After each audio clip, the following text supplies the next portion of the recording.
es el camino que sigue una partícula para trasladarse de un lugar a otro. Y esa trayectoria puede ser tan caprichosa como yo quiera. No, perdón, no como yo quiera. Es un camino tan caprichoso como la partícula se le pegue la gana. Esta es la trayectoria. Pero podría decir yo que esta partícula, que voy a cambiar esta trayectoria, ¿sí? La voy a poner así, un poquito menos accidental.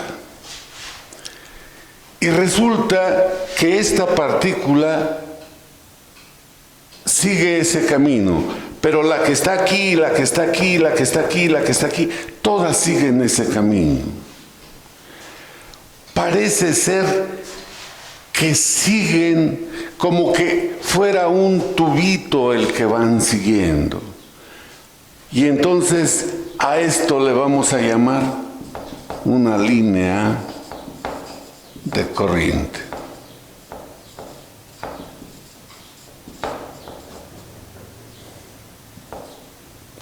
Una línea de corriente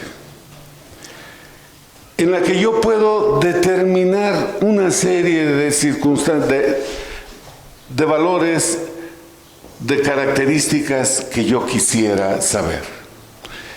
Yo sé que en este punto la partícula tiene esa velocidad. La velocidad siempre es tangente a la línea de corriente. Allí va a ser así, aquí va a ser tangente también, aquí va a ser tangente, y en todos los puntos es tangente. Y entonces sigue una línea de corriente. Pero luego todavía más.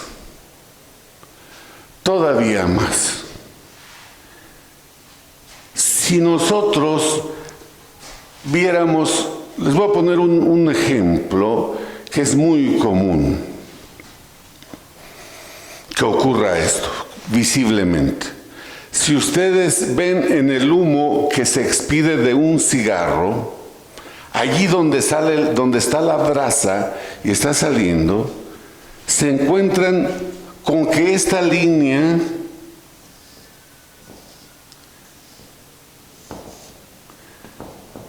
como que forma pequeños tubos, pequeños tubitos así, formados por varias líneas de corriente, y hace tubos. A esto le vamos a llamar tubo de corriente.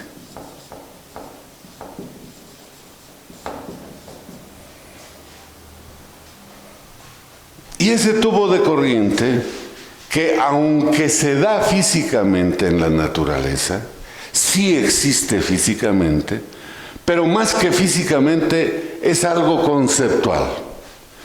Porque para nosotros va a ser mucho más fácil analizar pequeños tubos a las líneas. Si yo les hablo de un tubo que tenga 10 centímetros de diámetro, ¿cuántas líneas de corriente lleva cuando lleva fluido a través de él? Infinidad. Pero yo puedo poner tubos de corriente que siguen más o menos, es más, cuando lo analizamos conceptualmente, decimos está formado por una pared de líneas de corriente y que podemos analizarlo más fácil. Este tubo de corriente va a tener la siguiente característica: no deja ni entrar ni salir fluido a través de las líneas de corriente. No puede. ¿Esto de dónde sale? Si nosotros decimos que la velocidad es tangencial a las paredes, entonces en este tubo, si siempre es tangencial, nunca va a ser perpendicular. Y si no es perpendicular, no sale. No se sale de la pared del tubo. Bien, estos conceptos ahorita se los dejo un tanto cuanto sobre el aire, pero que los vamos a ocupar. Estos primeros conceptos. Pero hay otro concepto que es sumamente importante.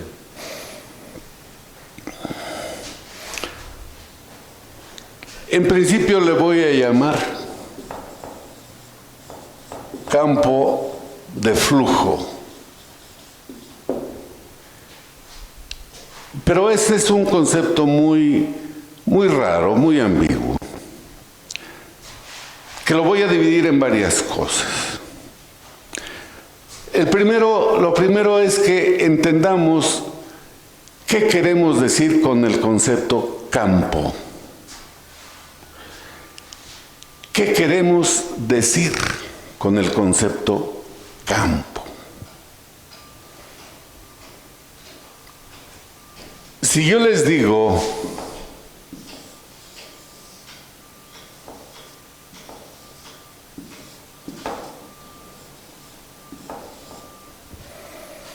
¿qué es eso? Y automáticamente me van a decir, es un campo de fútbol. Tal vez si les pongo esto,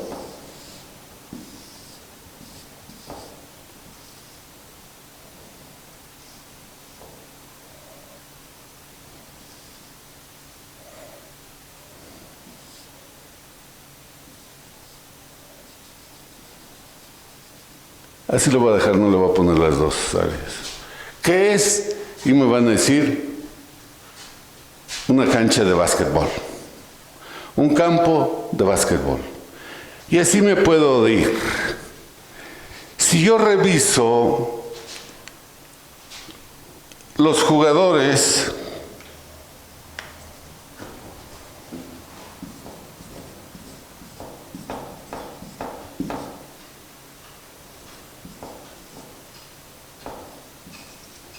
así, que están ahí, imaginemos que va a empezar el partido de fútbol. Y yo les digo,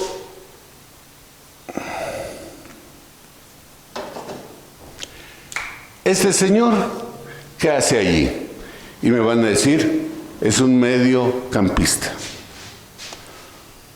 Un medio, no sé qué será medio, pero bueno, es un medio. Y si les digo, ¿y este? Y me van a decir, es el defensa central derecho. Y este es el delantero extremo derecho. Y aquí hay algo que debemos concluir. Resulta que en toda esta área que nosotros seleccionamos, un área que seleccionamos, una porción una región en el universo que vamos a estudiar, y le encontramos función a cada uno de acuerdo a la posición en la que está. Yo dije, este es un defensa central derecho. Pero si ese mismo individuo está aquí, está aquí en el instante T1, empezamos en el T0, este está allí, ¿qué pensaríamos de él? ¿Es un defensa? No, no es un defensa, es un atacante. Es un atacante. Y cuando está aquí, está atacando. Y cuando está acá, está defendiendo. ¿De qué depende? Depende de dos cosas. Depende del instante en el que yo lo esté analizando y del lugar en el que esté. Es decir, no solo nos interesa su ubicación, sino en qué instante. Si pensáramos que el balón está aquí, se está jugando aquí y este fulano está aquí, ¿qué diríamos? ¿Qué es ese cuate? Un holgazán. No está haciendo su trabajo. Nosotros debemos pensar que él está acá. Bien. Esto nos lleva a decir que cuando yo veo y hablo de una cancha de fútbol, tengo que analizar a los que están allí. A los que están allí. No solo en dónde están, sino en qué instante están. Y esto me lleva a decir que cuando yo tengo un tubo y yo elegí esta zona para revisar, yo necesito saber en cada instante y en cada posición las características del flujo. ¿Cuáles son esas características? En una sesión anterior hablamos del campo de presiones o de la distribución de presiones en un fluido en reposo, que a final de cuentas es esto mismo. Es decir, aquí, de ese punto, ¿qué necesito? Tal vez, lo voy a poner así, necesite la presión. Tal vez necesite la velocidad. Tal vez necesite la densidad. Tal vez necesite la temperatura. Tal vez necesite la aceleración, etcétera. Todas y cada una de las propiedades o de las características del flujo. Y ojo, no estoy hablando de las características del fluido, sino que estoy hablando de las características del fluido, es decir, del movimiento del fluido. Y entonces, cuando yo trato de encontrar cómo se distribuye la presión, ¿cómo se distribuye la presión? Voy a decir el campo de presión. Y voy a tener el campo de velocidad. Y cada uno de estos.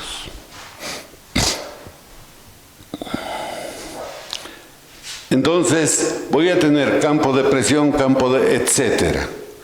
¿Cuál es el que más me interesa a mí? Dependiendo del problema. Dependiendo del problema, ese va a ser el que más me interesa. Evidentemente nosotros no podemos en clase verlos todos estos. Normalmente, con estudios estadísticos y probabilísticos, llegamos a una ecuación. Una ecuación en la que decimos, así se comporta la velocidad, o así se comporta la aceleración o la presión, etc. ¿Qué quiero decir esto? Primero, pensemos en la velocidad. Esa velocidad va a tener tres componentes. Si seguimos el sistema de ejes coordenados de Descartes, Bx, By, Bz. Y tal vez yo voy a decir la velocidad es igual a 2x más 3z, perdón, más 3y más z cuadrado. Es decir, cuando yo ubico un punto en x, en y y en z, si yo doy estos valores, eso me da una velocidad. Esto tal vez sea un poquito confuso para ustedes, desgraciadamente no me toca a mí verlo y no es tan obvio. Sin embargo, voy a ponerles algo.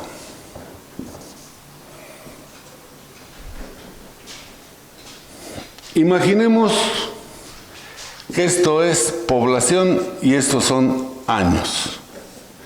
Empezamos en 1900 y tenemos 2021. Así. Para México, población mexicana.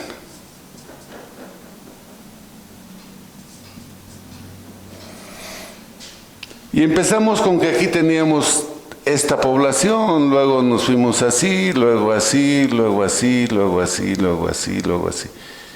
Y llegamos al 2021 así.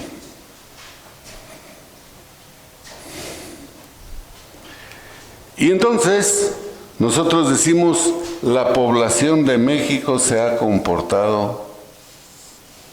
Perdón, este está mal, está mal. Así.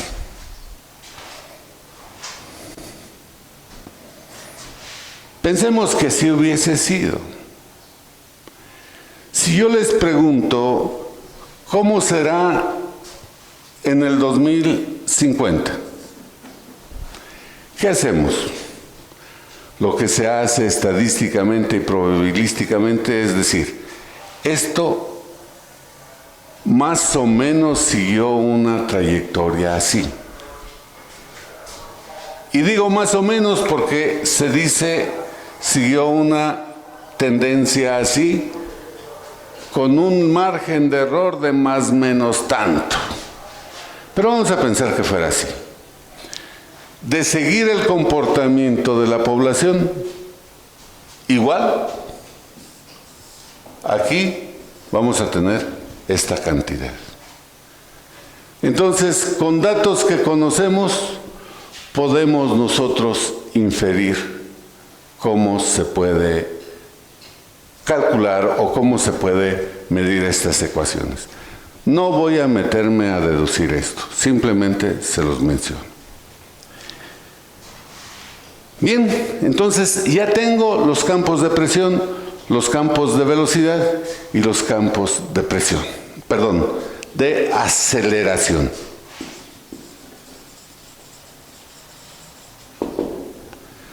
Campo de aceleración. Y allí me interesa sobremanera que revisemos.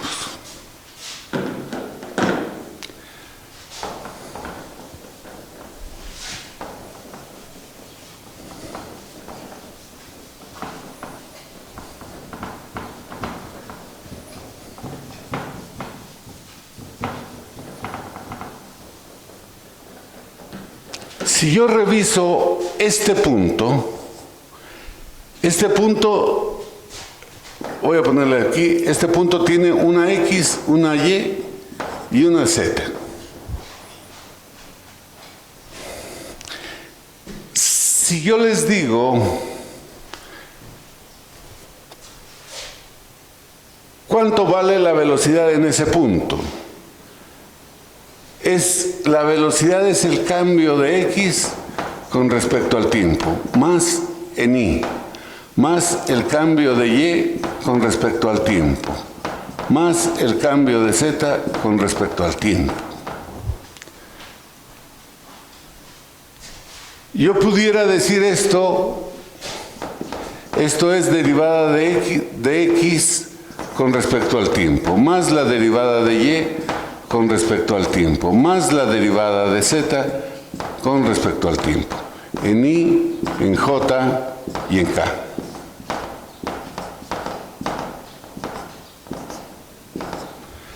Ahí está. Pero ahora viene algo más interesante. Eso es la velocidad. Y a esto le vamos a llamar normalmente Bx, By, Bz, o también U, V y omega. Así se le suele llamar. Pero ¿qué pasa si yo ahora quiero calcular la aceleración?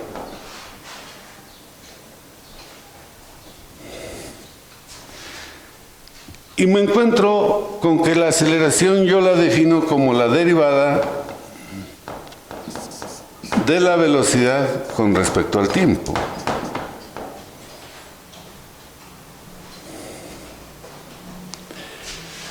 Y resulta, entonces, que esta velocidad es igual a esto y va a ser igual a d Bx entre tiempo, más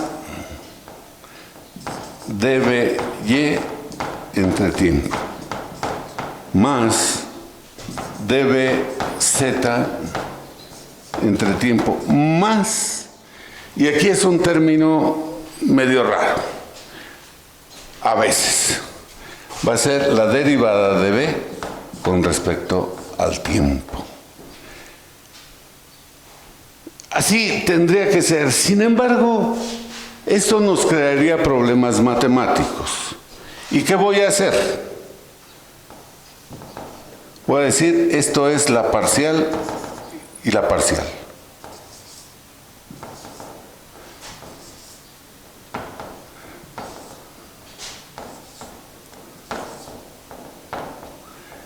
Así.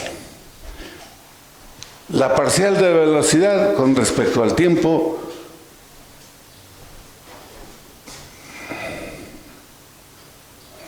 no es cierto. No es cierto.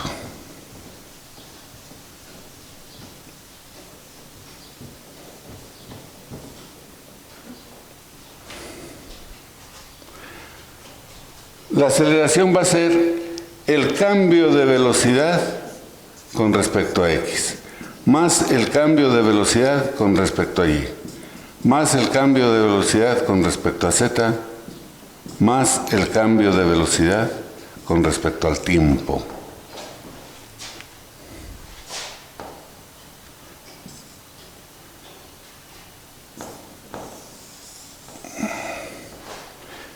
¿Y qué es eso?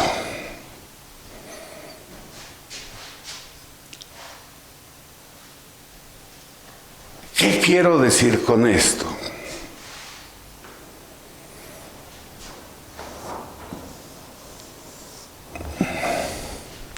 Si yo tengo un flujo y tengo un fluido y tengo un punto 1 y un punto 2,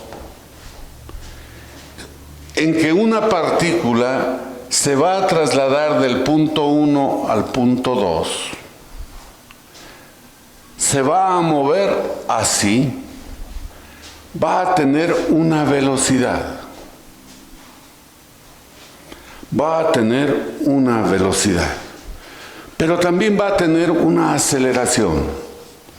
Obviamente estoy pensando que estos dos puntos están muy juntos uno al otro, son contiguos. ¿Qué significa entonces esto? Y esto sí es un concepto que a veces, cuando yo doy esto, les causa mucho problema, pero que tenemos que verlo.